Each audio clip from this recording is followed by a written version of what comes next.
प्रभु, इस पूरे ब्रह्मांड में मुझसे श्रेष्ठ संगीतज्ञ और भक्त कौन हो सकता है? मेरी वीणा की तां पर स्वयं सृष्टि झूमती है। देवर्षि नारद का यह अहंकार उसी पल चूर चूर हो गया जब महादेव ने उन्हें हनुमान के पास भेज दिया। सच्चा संगीत केवल स्वर नहीं, समर्पण होता है। क्या आप जानते हैं कि संकट मोचन हनुमान केवल बल के ही नहीं बल्कि संगीत शास्त्र के भी सबसे बड़े विद्वान हैं। आज हनुमान जी का वो रूप देख लो जिसने ब्रह्मांड के सबसे बड़े संगीतज्ञ को घुटने टेकने पर मजबूर कर दिया। देवर्षि नारद को अपने संगीत और भक्ति पर बहुत गर्व था। तब महादेव ने उनका अहंकार तोड़ने के लिए उन्हें हिमालय की गुफाओं में तपस्या कर रहे हनुमान जी के पास भेजा। नारद मुनि वहां पहुंचे और अपना संगीत बजाने लगे।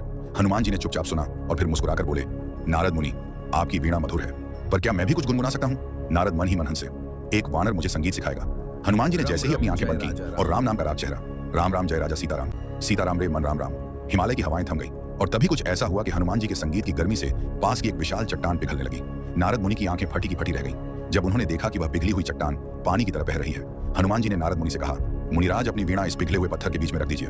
नारद ने कौतूहल में वीणा रख दी। जैसे ही हनुमान जी ने अपना गायन रोका, वो पिघली हुई चट्टान एक पल में वापस कठोर पत्थर बन गई और नारद मुनि की दिव्य वीणा उस पत्थर के अंदर बुरी तरह फंस गई। हनुमान, यह क्या हुआ? मेरी वीणा पत्थर में कैद हो गई है, अब यह बिना टूटे बाहर नहीं आ सकती।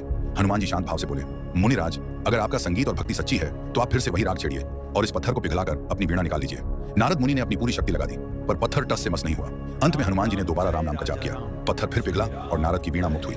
जीवन का सबक, ज्ञान और कला केवल प्रदर्शन के लिए नहीं बल्कि समर्पण के लिए होती है। जहां अहंकार होता है वहां शक्ति क्षीण हो जाती है और हनुमान जी के चरणों में बल भी है और ज्ञान का सागर भी। अगर उनकी इस विनम्रता, हनुमान जी के चरणों में बल भी है तो अपनी श्रद्धा और ज्ञान का सागर भी। अगर आपकी श्रद्धा सच्ची है तो कमेंट में लिखिए, जय श्री राम। जय श्री राम।